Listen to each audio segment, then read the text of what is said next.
Hi everyone, my name is Penny and I am a mixed methods researcher from Advanced HE. I am delighted to be presenting to this year's NADP annual conference on what does data tell us about disabled staff and students in UK higher education. In the next few slides, I will present you with some key findings related to disabled staff and students in higher education arising from Advanced HE's latest equality statistical reports. The latest reports are mainly based on HESA data from the 2019-2020 academic year, so just as a content warning, I realise that a lot of the language used by HESA, and thus our reports, when it comes to disabled staff and students, is more closely related to the medical model of disability. So I apologise in advance for that, but would like to clarify that the purpose for which we in Advanced HE use this language when analysing HESA data is to remain consistent and report along the lines of the categories used for data collection purposes. So let's start by looking at disclosure rates. The graph on this slide shows that within the last decade, both student and staff disability disclosure has nearly doubled.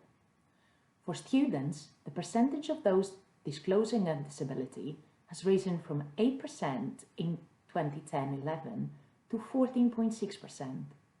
For professional and support services staff, the percentage has risen from 3.6% to 6.5%, and for academic staff from 2.7% to 4.6%. As becomes clear, disability disclosure rates vary significantly between the different populations in UK higher education, with the amount of students disclosing as disabled being almost twice that of staff. The proportion of academic staff members disclosing as disabled keeps on being the lowest of all compared to students and professional and support staff, and I hope that throughout this conference we will question and explore why this might be the case.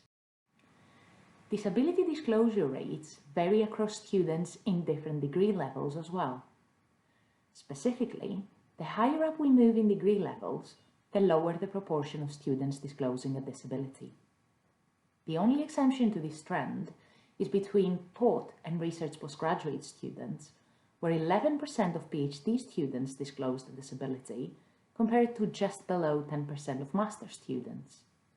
16.4% of first degree undergraduate students disclosed a disability, and 12.7% of students in other undergraduate degrees. Moreover, the student staff disability pipeline is telling, as the gap in the proportion of disability disclosure in each step of the way from first degree undergraduates to professors increases. The proportion of disabled first degree undergraduate students is 5 times bigger than the proportion of disabled professors. Specifically, as the graph in this slide shows, although almost 1 in 6 undergraduate students is disabled, only 1 in 30 professors is disabled. The next few slides focus on disability student allowance claims.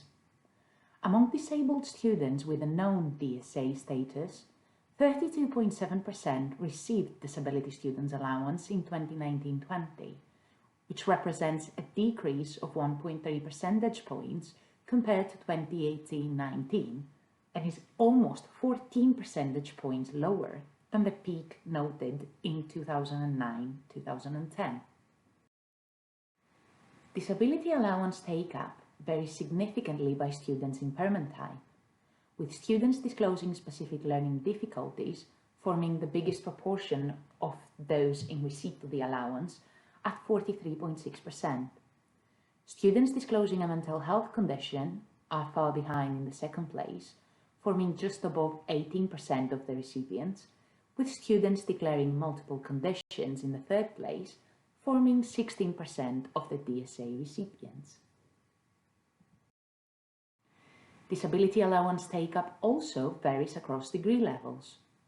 The biggest proportion of the allowance recipients are first degree undergraduates, making up a third of the recipients, followed by master students who make up nearly a quarter of the recipients.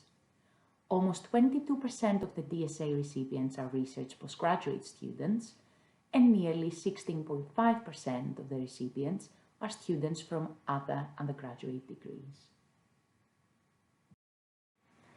Let's now focus on the difference between the overall disclosure rates of academic staff members and those of professors. As the present graph shows, disability disclosure varies among academic staff at different levels, with the rate of disability disclosure by professors increasing slower than that of academic staff members within the last decade. Moreover, still the proportion of professors that disclose as disabled is lower than the proportion of disabled academic staff. This is 3.2% for professors compared to 4.6% for academic staff in general. Focusing again on professors, within the last decade, the proportion of disabled academics who are professors decreased by 0.4 percentage points, from 7.5% to 7.1%, whereas the proportion of non-disabled staff who are professors increased by 1.6 percentage points, from 8.0% to 10.4%. This means that although the initial difference between the proportion of disabled and non-disabled staff who are professors was at 1.3 percentage points, this grew even bigger and has now reached a 3.3 percentage point difference. This graph presents the most common impairment types disclosed among students and staff members declaring a disability. We see that these vary across the two populations, with long-lasting illness or health condition being the impairment type mostly disclosed by staff members at 23.8%, whereas specific learning difficulties are the most disclosed impairment type among students at 33.4%. It is worth mentioning that the share of both staff and students who disclose the mental health condition has risen since last year, which might be related to COVID and its well-documented severe effects on well-being. Nearly twice as many female academic staff members disclose a mental health condition as male academics, with 65.3% of female academics disclosing one, compared to 34.7% of male academics. This is an example of how an intersectional approach might shed light on disability issues. It is also worth considering how this difference might relate to gender inequities faced by female academics, who, for example, tend to be employed in more precarious contracts, are less well paid compared to their male colleagues, and have to balance their work alongside caring responsibilities more frequently. Looking at academic staff member salaries, this slide shows that a lower proportion of disabled academics are on the highest baseline compared to non-disabled academics. Being exact, while 36.6% of non-disabled academics earn over than £50,000 per year, only 32% of disabled academics do so. This inequity in terms of salaries is not only a feature noted among academic staff members. On the contrary, there is a disability paying gap for all UK higher education staff members when looking at the salaries of academic and professional and support staff combined. As this slide shows, the disability paying gap has mainly been increasing within the last 5 years. Specifically, whereas on average non-disabled staff members earn 7.7% more than their disabled colleagues in 2015-2016, this gap has risen even further, with non-disabled staff members in 2019-2020 earning on average nearly 9.5% more than their disabled colleagues. Finally, looking at the disability awarding gap, this has reduced more so within the last year than in the past. Specifically, whereas between 2010-11 and 2018-19, the awarding gap between non-disabled and disabled qualifiers was in average at around 1.9 percentage points. In 2019-20, this was only at 0.6 percentage points, with 82.2 of first-degree non-disabled qualifiers and 81.6% of disabled qualifiers being awarded with a first or a 2-1 degree. It is important to question why this might have happened and try to interrogate what might have happened within the last year that was different to the previous ones. Thinking, for example, about the non-detriment policies and remote assessment practices adopted by institutions due to COVID, and how this might have impacted disabled students' attainment. Closing the disability awarding gap is important because degree awards are closely linked to career outcomes. HISA's data indeed show that there is a disability gap in graduate outcomes, as more disabled students who qualified in 2018-19 were unemployed than their non-disabled peers, with 8% compared to 6.2% respectively, and a smaller share were in full-time work, with 20.4% compared to 18.9% respectively. So that brings me to the end of my whistle-stop tour of our key disability-related findings from our annual Staff and Student Equality, Diversity and Inclusion Statistical Reports. In the next few slides, I will present you with an overview of data related to disabled staff and students from other research we conduct at Advance HE. This includes our work with the Disability Student Commission, our latest postgraduate experience survey, as well as a survey exploring the experiences of academic staff during COVID. Data will also be presented from a virtual event I facilitated back in November with another colleague, bringing together disabled staff and students to discuss how we can further disability equality in UK higher education. Starting with data collected as part of Advance HE's involvement with the Disabled Students Commission, between May and August 2021, an online survey and 8 focus groups were conducted to explore the perceptions and experiences of disabled students during the COVID-19 pandemic. The main areas explored were access and transition to higher education, experiences of remote learning, employability, mental health and well-being, as well as support from universities during the pandemic. The full report can be accessed via Advance HE's webpage, but I will present you with some key findings within the next few slides. In terms of experiences of remote learning, nearly 65% of the respondents found adapting to online learning difficult, whereas only 47% responded the same for adopting to online assessment. However, experiences of remote learning, teaching and assessment varied firstly by impairment type. For example, a higher proportion of students with a learning difference, such as dyslexia, dyspraxia or ADHD, found adopting to the remote learning and teaching experience very difficult, 47.3% compared to 36.3%.